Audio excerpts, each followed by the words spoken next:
lifestyle scene.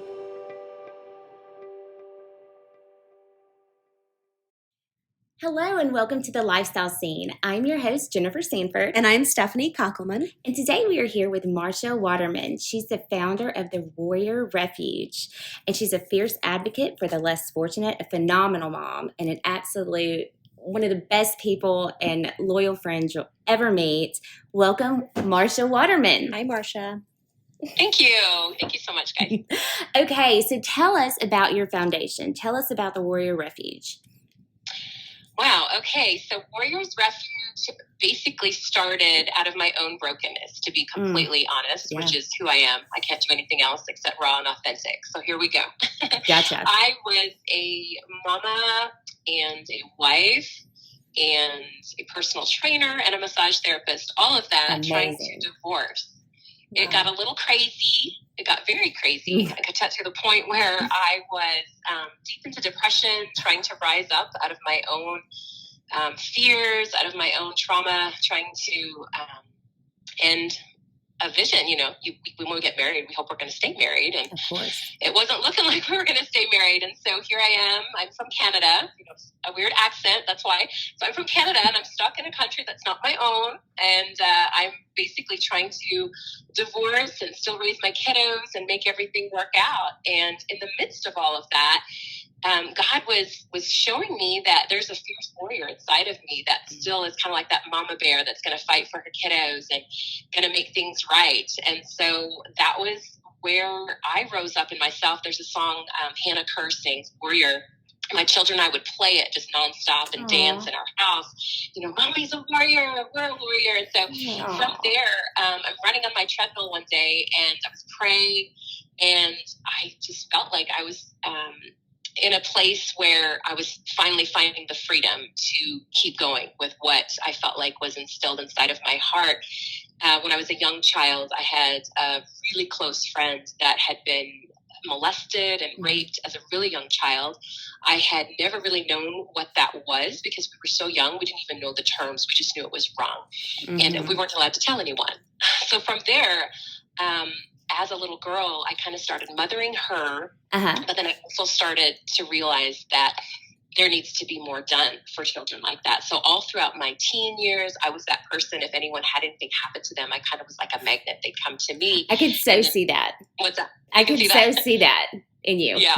Yes. And then with massage therapy, it would happen a lot. And with personal training, you know, people with disordered eating or people that were having, you know, struggles with their identity, self-esteem. And I felt like even throughout my own problems in my marriage, I was still trying to help others constantly. And so that's what happened. I was massaging a person one day and she started weeping and she was like, do you realize how much you have to give? And I'm like, are you kidding me?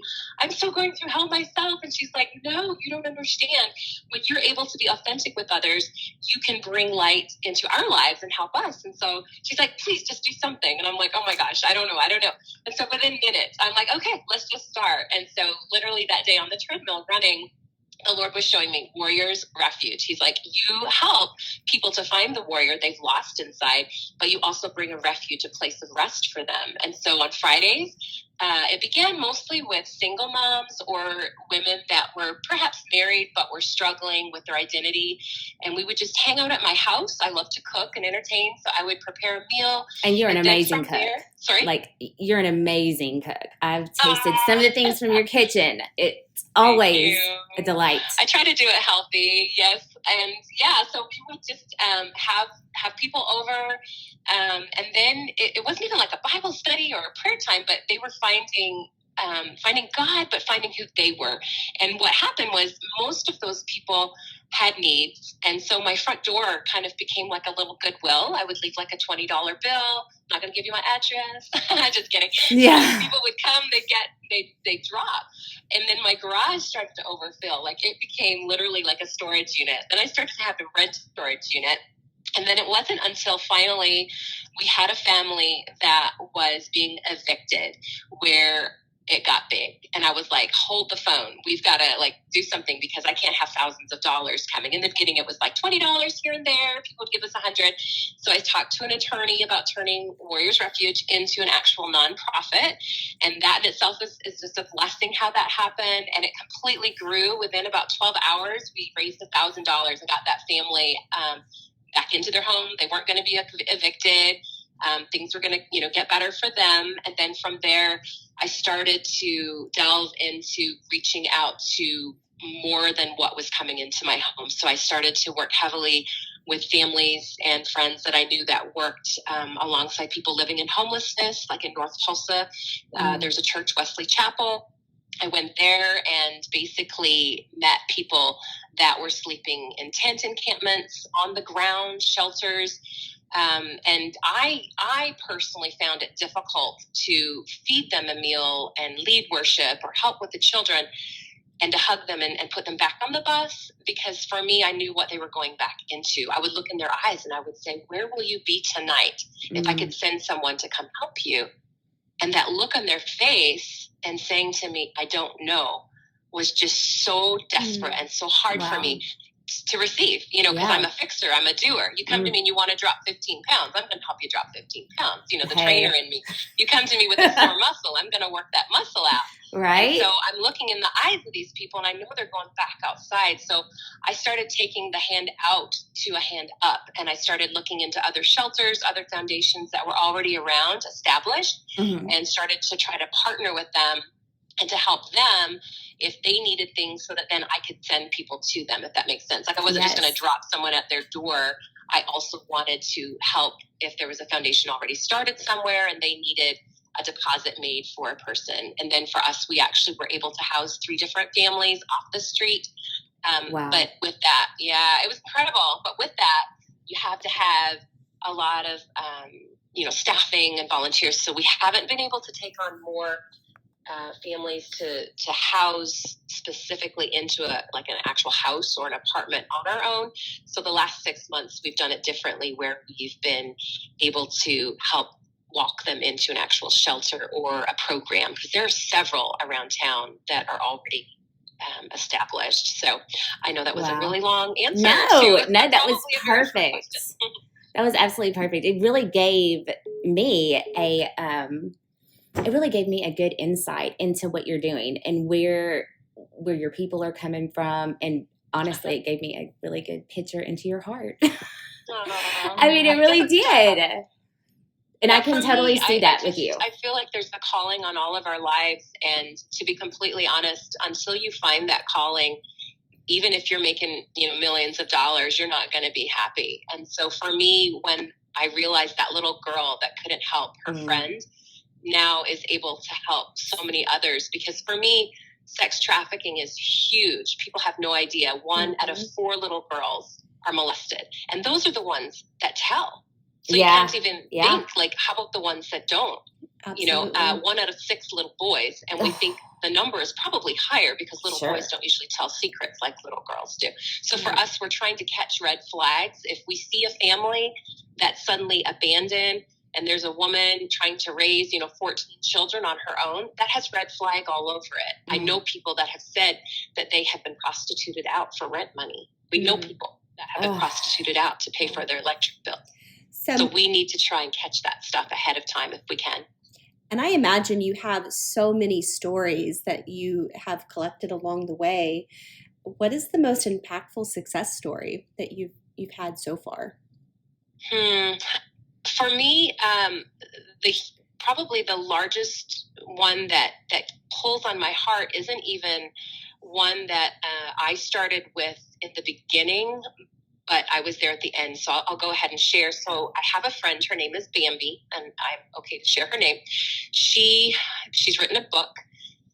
Oh, it's a hard one to share. At 13, she was given up by her mom at the police station. She wrote this all in her book, so it's out there. Bambi was put into a foster home, and she ran away. She ended up at the Tulsa Day Center downtown, where a man was very happy to help her. He said he'd take care of her. He sure did for about a week. And then about 13 years of age, 13 and a half, he started pimping her out. So basically, she went from having no mother to now suddenly having a pimp that was demanding from her so that he could raise the money. So she lived for 26 years on the street, and she had 2 different pimps. And she will share openly with you that what they do is they very quickly get you caught into addiction so that you have to be completely reliant on them. A lot of people look at prostitutes and they look at them with disdain. But if you hear the stories that I do, I feel like I'm choking up. Sorry. No. It's hard for me to share the stories as a story because I know these humans. They're not stories that I read or a movie that you watch and you think about it for a few minutes. Bambi will, forever be etched in my heart. So she was given, I believe it was like her 4th, possibly 5th time to go into prison. A lot of times they end up, doing other things to try to escape pimps, and they get in trouble, or they, theft, or whatever the case was. For her, I believe she had been in 4 times, and it was her 5th to go in, and they gave her the option of women in recovery or go to prison, and she chose the program. So she went into an intense 22-month long program, healing from different rapes that she had endured, so much pain. And so I believe it was in August that someone reached out to me and said, you really got to meet this gal. Her name is Bambi. She has a nonprofit called Angel Against Trafficking. She has been clean for 4 years. She's out of this Women in Recovery. She goes every Sunday to like 11th and Garnett area, where a lot of prostitution is here in Tulsa. And she just loves on people, hands out hygiene, gives them food, because she has walked their shoes, literally. And she can go there and not be afraid to go toe to toe with pimps. She's like, they won't ever try to mess with me again. Because I'm like, aren't you afraid that they're going to, try to get you back? And she's like, they won't ever try again. So basically, I gave her a call or a text or something, and we get in contact. Okay, so right away she says to me, okay, lady, I'm spiritual, but I'm not religious. And I'm like, oh, that's okay. That's all right. I mean, we're all in it for the good. We both do outreaches. We're loving people. And so I invited her to a luncheon to share what she did. And within a week and a half of knowing us, back and forth texting, she's like, okay, lady, obviously the missing link in my world is God. Can you lead me to him? So she became a born again believer. And then within a week of that, she was wanting water baptism. So I baptized a former prostitute in a swimming pool. And she's one of my best friends. We're like sisters. And so with Bambi and stories like that have completely turned around, of course we're going to invest our time with her. Of course we're going to invest. We gave like several thousand to her organization so that she could purchase food and hygiene. And for Christmas, she filled up purses with makeup. And so it was beautiful. You know what? Handed them out. Yeah, it was beautiful. That is amazing. One of the girls that does the Motivational Mondays, Carrie Schust, she started a foundation, I guess years ago, that's Pack the Purse. Have you ever heard of that one? I haven't heard of her, but I know that it's all over Facebook now. If you ever have an old purse, fill it up and put it in your car, and it's great because a lot of times you hand out things, but they don't have something to put it in because things get stolen. Backpacks constantly get stolen. We often try to give backpacks to those that live in tent encampments or in shelters. But for the women that we meet, it's always nice to feel pretty and loved on. Yeah, she said that actually Bambi said there was a moment where she was standing on a bridge here in Tulsa ready to take her life, and a woman came up to her and she said, to this day, I wonder if it was an angel. She said, I didn't jump that day. So what she was trying to demonstrate, though, is a lot of times people look away. They don't want to look eye to eye. When you're driving down the road, that person's holding a sign. One of my friends that lived in a tent encampment, he told me, Marsha, sometimes it brings me joy when people just wave. He said, they don't have to give me money or a granola bar or a bottle of water. Just wave at me and say hello. Let me know that I'm seen. And I'm like, wow, that's incredible. That is incredible. That's very deep. Something that you said at the beginning that really struck me is just that, you were in a place where you were struggling. Yes. And then your, friends encouraged you to, get out there. And that's something that I know personally, it's kind of like you feel like, okay, well, if I'm in a bad place, I can't help anybody else. You know what I'm saying? And so I thought that was I thought that was beautiful what you said. I mean, it is. And that kind of, there's at times, there's times that you're, in a rut when helping other people helps you. You know what I'm saying? I mean, all of that helps you get out of that funk too. But anyway, I wanted to mention that because I thought it was great. Yes. I think a lot of times when we find that our own brokenness can actually be healing for another, because I personally, I've never been drunk. Never been drunk, guys. And here I am talking to people that are like shooting heroin and doing meth and cooking drugs in their kitchen. And I'm like, Lord, how can I be relatable? I can be relatable because I have hit places in my life where I've been broken. I've been on my knees and I've been like, I don't know my way up. I don't know how to go. I kind of liken that to you walk into a nursery of children, little babies, that have just been born, and they're all crying. You don't look at each baby and try to figure out who, is allowed to get the most love at this moment. You pick up the one that's closest to you.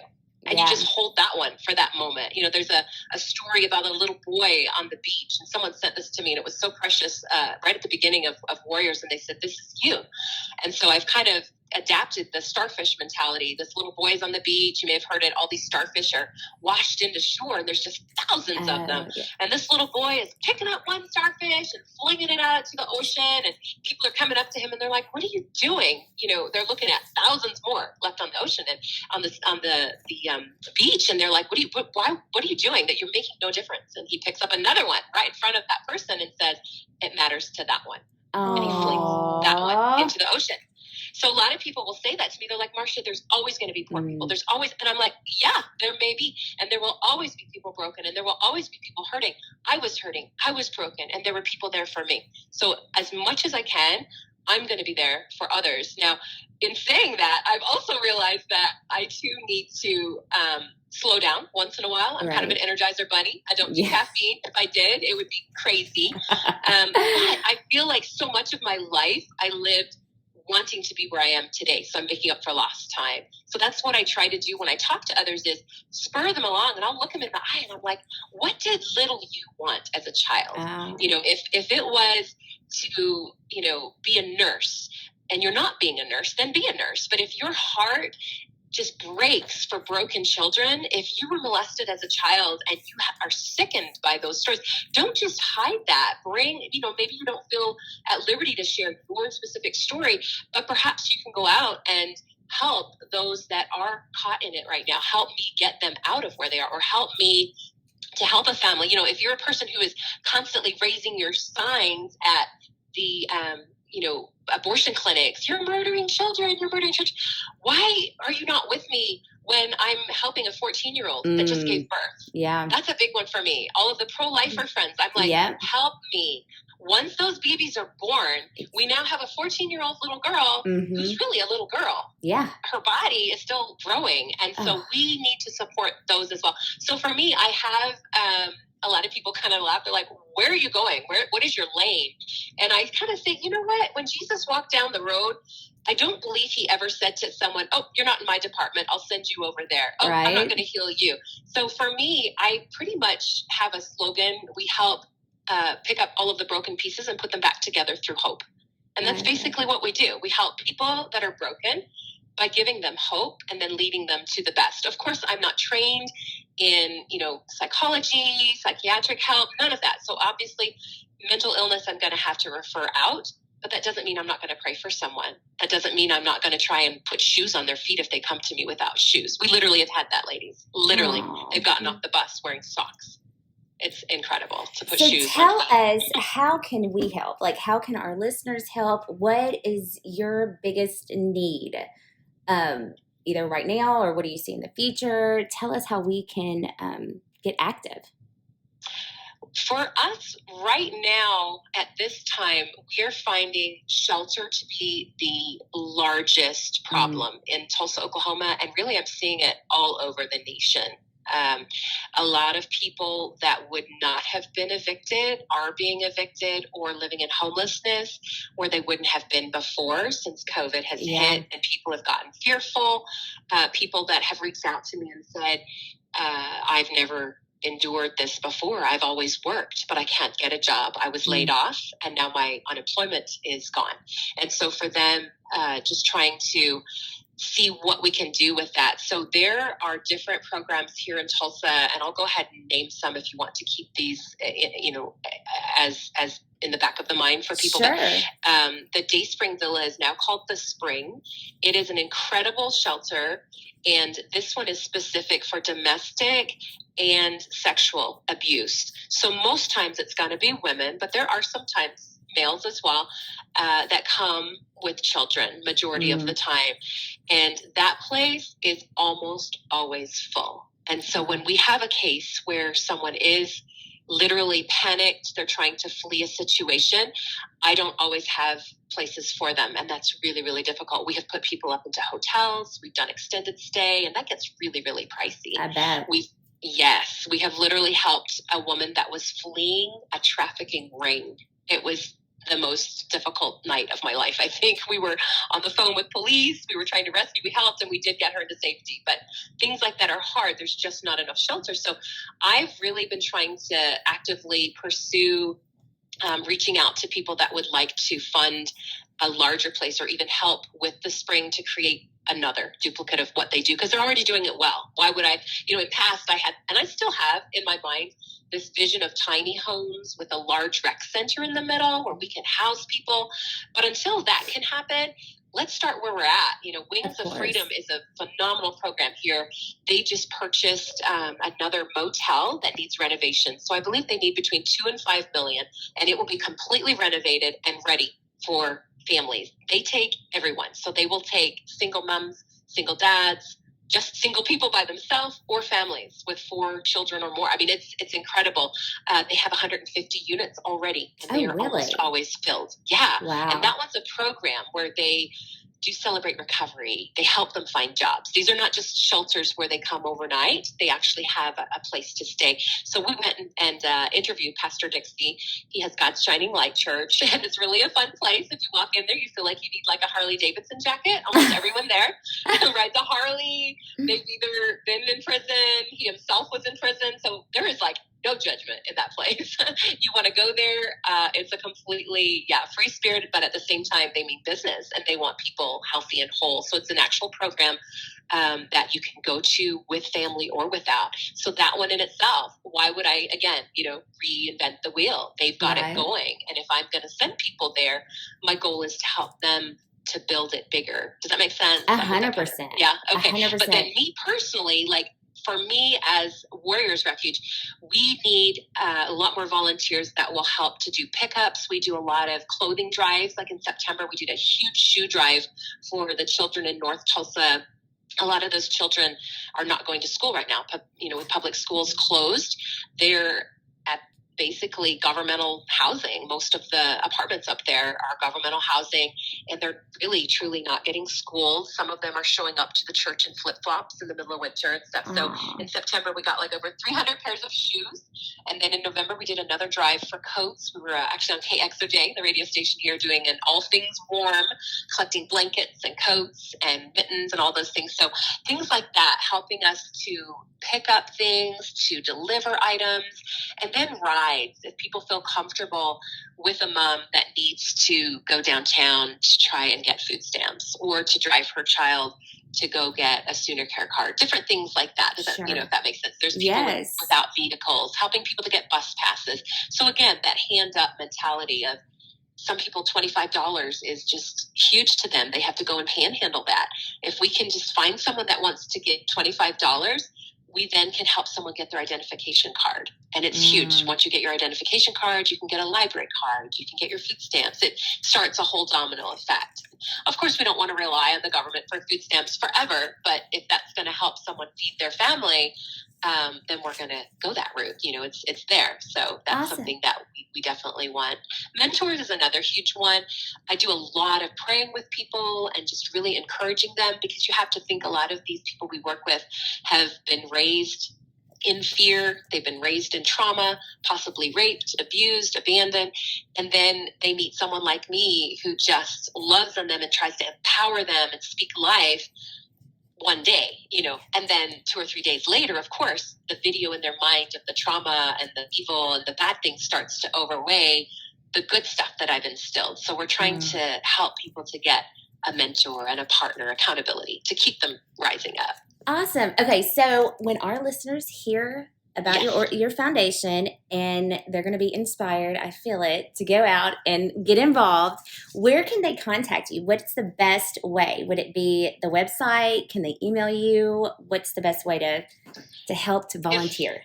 I'm pretty open. I try to keep my phone turned off some, but I do hand out the cell phone number, and I always tell people to text first, so that then I know kind of who's calling me instead of just answering every phone number. So the phone number that we use for our ministry is 918-346-9804. Then our website is 918refuge.com. You can get on there and kind of see some of the stuff we do. We also have Facebook, which is pretty easy to find. That one is Warriors Refuge Inc. And I'm on there with my sword. That's kind of my trademark. I have your my logo. Sword always. Yes. And then we do answer email as well. And our email address is refuge, then it's the number 4, warriors@gmail.com. Of course, the word warriors, there's no apostrophe in emails. So refuge4warriors@gmail.com. If anyone would like to give financially, PayPal has worked out the best on both sides, because they get, a little receipt as well saying that they've given. And our PayPal address is using that same email, refuge4warriors@gmail.com. People can also send checks to Warriors Refuge Inc. And that P.O. Box is 174, and that's in Bixby, Bixby, Oklahoma, 74008.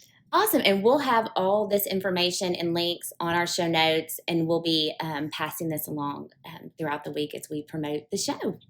Awesome. And then, listeners, if you yourself just feel inside that you want to do something and you don't really want to be linked with anyone, something that we really encourage is Ziploc bags in your car if it's in the summer, pair of sunglasses, some sunscreen, granola bar, maybe a $5, nothing more than $5 little gift card, because you don't want people going out and buying like 6 packs of beer or stuff like that. Yeah. So we usually limit like a $5 quick trip gas card, something like that, so they can go get themselves maybe a little hot something to eat or a coffee in the winter.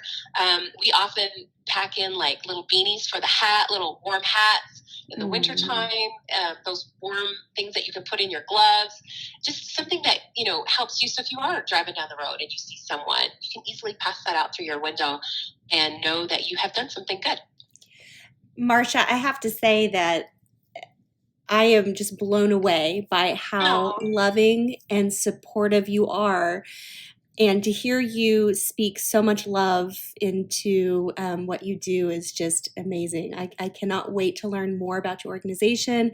I can't wait to see where you take this and all of the lives that you impact. I'm excited for you. Very my children are, I raised 3 children mostly on my own. They see their daddy a little bit. And so it's quite the juggle, because there are some moms, that will feed their children and say, there's hungry people in China, you need to empty your plate. Well, my kiddos, they know it. They're like, there's hungry people next door. Oh, so for them, they don't get much of a chance to complain about anything. So they're a part of it sometimes when it's not in a dangerous location. And it's beautiful to see, because they don't notice color, they don't notice race, they don't notice language. There isn't a barrier for them, but they do notice when someone is really dirty or they look like they've just been drugged through hell, which I think any human would. And so when they see that, they're like, Mom, can we please help that family? Mom, we helped a grandma last week that lost her daughter and now has 7 grandchildren in her custody. We brought food and clothing. We helped pay for her rent. We did so many things. And we showed up at her house with all of these items. And my children got out. My daughter actually gave, which they don't usually do this, but it was something about this family touched her heart. And my daughter took one of her own necklaces that she loves. I was like, are you sure? Because I didn't want to feel like the next day we had to go back and get it or something. Yes. She was like, yeah, I want to give it as a gift, So we get there, she'd drawn cards for them. We get in the vehicle to leave. And my son, literally, he's 9. He says, Mom, would it be okay if we just took all of those 7 to our house for a while and gave the grandma a break? Aww. Yay, they're getting it. So often you just don't know if you're busy. You kind of wonder sometimes if they just see it as a job, but they don't. They see it as this is a good thing, and they want to be a part of it. So it's encouraging. And I believe that all of us have that inside of us if we want. We may not all be as crazy as me, but we can do a little bit. We don't have to be. I get that. I get that. But I would like to help people to let them know that you don't have to get on a plane. And, we've done that as well. I've definitely done overseas missions. But I feel like right now, my mission right now is right here in Oklahoma. Well, Marsha, you have truly inspired me. Today, I am so grateful for everything you're doing, and we are so thankful that you spent your morning with us, telling us and educating us about Warriors Refuge. Thank you, Jenny. Thank you, Stephanie. You're welcome. Thank you. Thank you so much for coming on. Thank you. And thank you for joining us for the Lifestyle Scene. We hope you enjoyed today's segment. I'm your host, Jennifer Sanford with Beyond Blinds. We are Tulsa's one-stop shop for all of your window covering needs. Whether you're looking for blinds, shutters, shade, or motorization, Beyond Blinds has got you covered. You can find us at www.beyondblindsok.com, where you can go and schedule your complimentary on-site design consultation. And I am Stephanie Kockelman with Let's Go Urban, where it is our mission to bring people together for fun with our app-based and self-guided scavenger hunts. They are perfect for any kind of group outing, party, fundraiser, or even corporate team building event. You can find us at www.letsgoandhunt.com.